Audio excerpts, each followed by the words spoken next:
Hi everyone, Tim Shineneck here. So welcome to another cooking demonstration video. Today is going to be something a little different.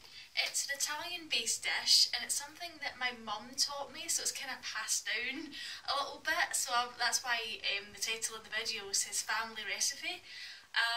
My mum says she doesn't remember where she saw it or whatever, but she ended up making it and it's just an amazing dish, and we never had a name for it. We just said the pork dish or tomato pasta or something. But it's called pasta Marscapone, and you will find out why in a second when I take you to the kitchen again and I show you the ingredients we're going to be using to make my pasta Marscapone dish. And I'm having it for dinner tonight and probably tomorrow. And I thought it would be a good idea to film it because I don't think it's a dish that's very well known. So like when I talk about it, people are like, oh, I never thought of doing that. So that's why I thought I'd share it with you. So if you come with me to the kitchen, I'll tell you more. So here are the ingredients we're going to be using today for the pasta mascarpone dish, and can I just say I'm quite proud of the fact that I made that name up. After all these years of making this, we finally got a name, and I told my mum and she was like, yep, that works. So anyway, so first of all, the mainstay of the dish is pork. So I'll probably use 2 fillets out of it tonight and then freeze the rest of them for another time. We've got an onion, we have our Italian passata carton, and I've also got an extra carton of chopped tomatoes in case I need any more. And the secret ingredient, and the whole point of the name, is a spoonful or so of mascarpone cheese goes into the dish, and that's what gives it its authentic taste. So yeah. And through it, just to make it a little bit more healthy, is some spinach through it, and that is really nice with it. So yeah, so the first thing I'm going to do is the usual chopping the onion to begin with, and I will show you how to make the dish now. So tailing your onion first. Everyone should know how to chop an onion, but I've got quite a good, neat technique that I always do, that I've learned since I was in high school.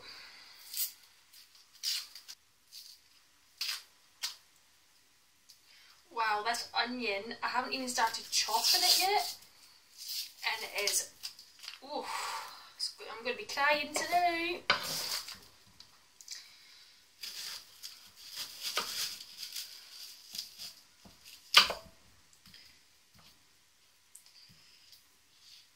So, what you're doing, if you can see that, is I chop very thinly along the onion, but don't quite cut all the way through, so I'll show you.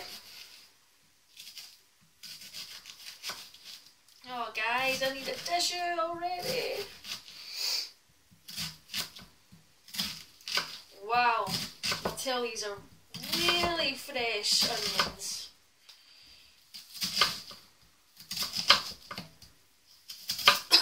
So, then you turn it round, and to make the dice effect, you then just chop along there.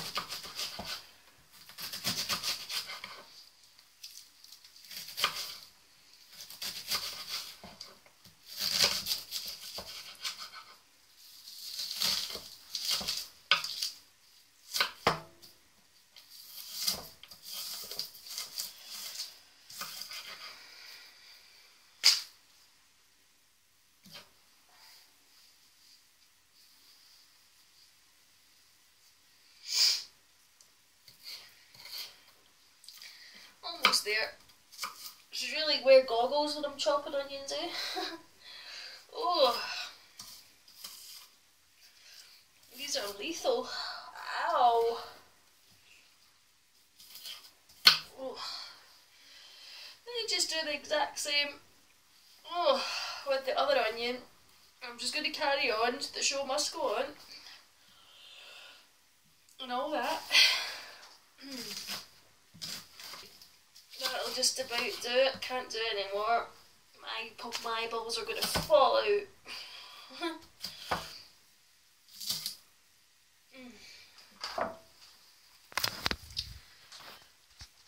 Look at the state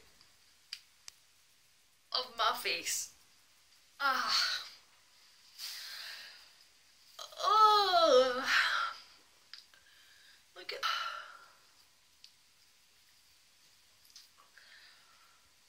Ow. Look as if I've been proper crying for 2 hours. Oh.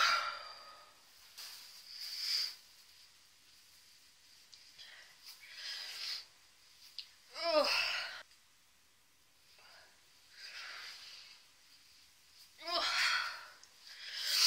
So yeah, you can tell that me and onions generally don't get on, especially fresh ones. Moving on. So now we're gonna turn on our heat, a bit of high heat, just towards the big flame. And I'll always put a couple wee bits of onion in just so that we can tell when it's bubbling away. There we go.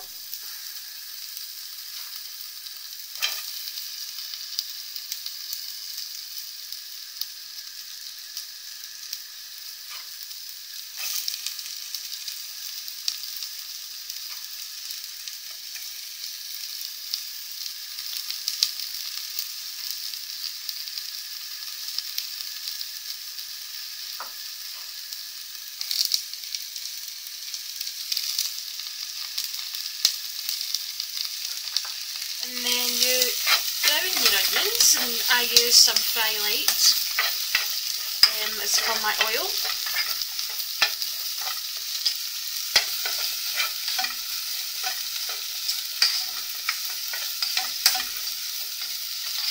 And just make sure that your onions are totally softened. I'm going to get the pork ready.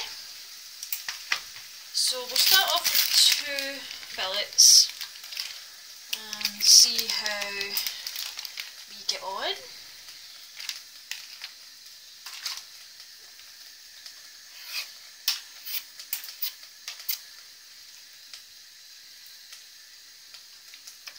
So we're going to cut along in sort of chunks, so not long ways, but this way.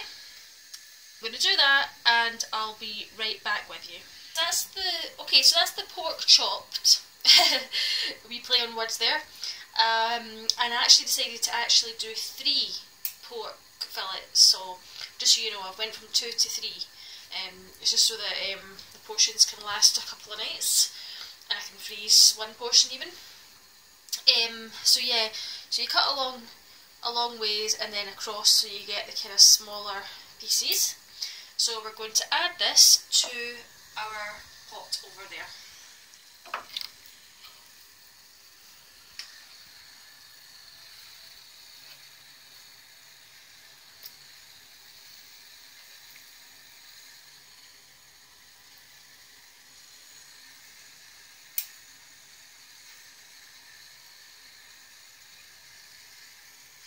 We're going to turn the heat up really high for this. And make sure, it is pork, remember, so make sure this is completely cooked through, no pink bits. So that I can focus on that, I'm not going to film like the whole time me mixing this so that I can really get in about it. So I'll be back. That's the pork fully cooked through now. I don't seem to see any pink bits now. So yeah, it should be a nice sort of white colour. So yeah, that should be fine. And obviously it'll simmer for half an hour anyway, so it'll cook more through anyway. And the next part is putting your passata sauce in. Straight in, the whole thing.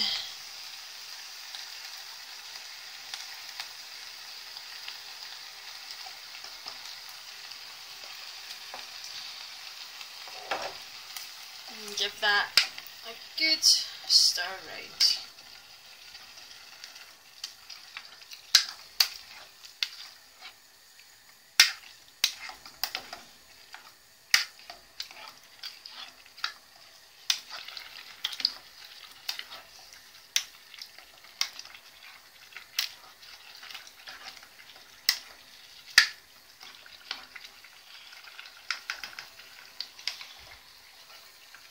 So that's it bubbling, so we'll put in our secret ingredients.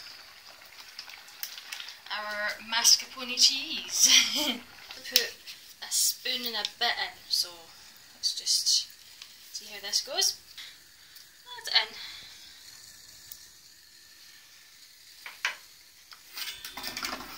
in. And wait for the magic.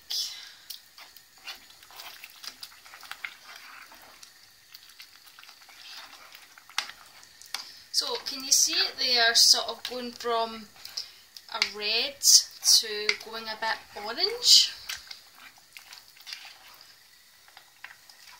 So that's what the colour should look like. Sorry, I don't know if this light is the best. So you can see it there going orange now.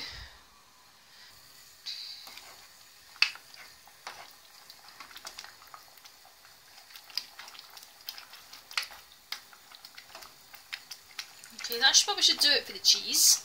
So I put 2 spoonfuls in there, just because it is quite a big portion that I've made.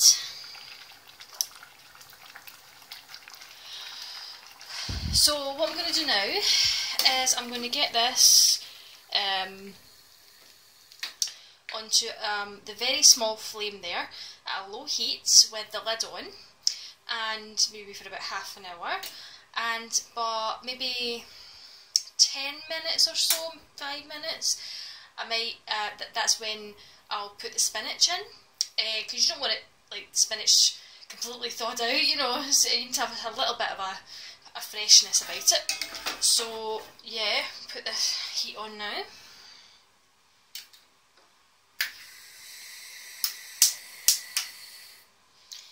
Right down.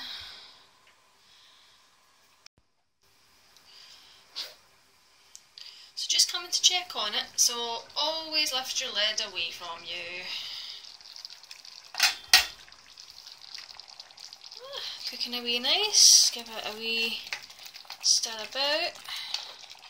What I might do is actually leave the lid off now to let this sauce reduce a little, because it is a little runnier than I was hoping, but it should be alright. It's still got about 10-15 minutes cooking time left, so a wee bit of time yet, so just leave it like that just now. Yes, that is more like it. There we go. So now we'll put our last ingredient, which is our spinach, and you can go as mad as you want with it.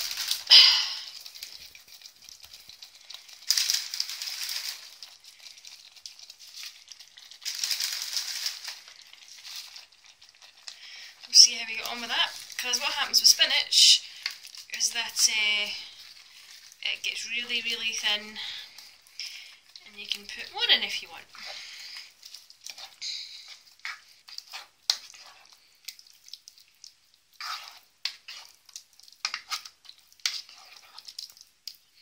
Then you just put a tiny bit more.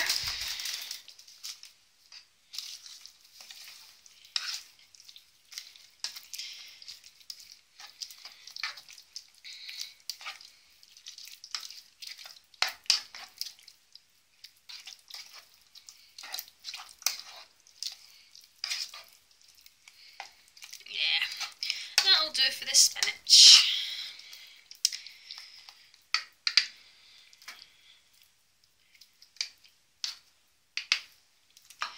And we'll just give it another 5 minutes or so, and we'll turn the heating off.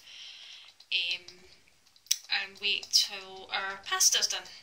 Which brings me to the type of pasta to use. So I recommend penne pasta with this dish, but you can use shells, you know, the fusilli, is that how you pronounce it, fusilli stuff. It's not, I have never tried it with spaghetti. It's never crossed my mind to use spaghetti with it. If you can use it if you want, but it's a lot better with chunky pasta with this dish. Personally, that's just my opinion, or my mum and I's opinion. So we'll get that on in the next few moments. So we'll just leave that for 10-15 minutes and then I'll come back to you. So there we go, that's it sorted. So yeah, looks pretty good, and you can even have a little bit of garnish of spinach on top if you wanted to be slightly more fancy with it.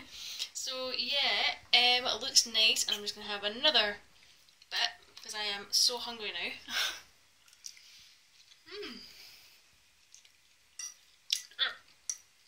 Yep, it's tasty, it's nice and rich.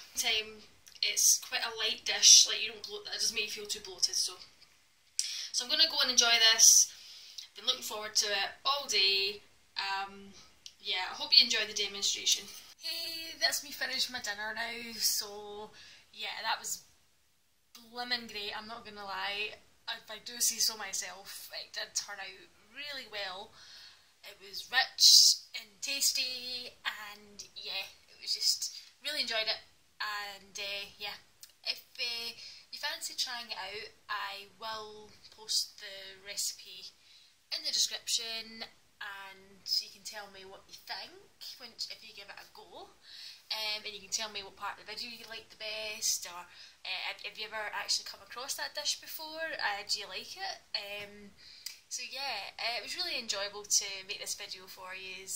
I do have other types of videos I do, hauls, show and tells of different things, plus demonstrations of not just cooking, I've got so many other ideas coming up.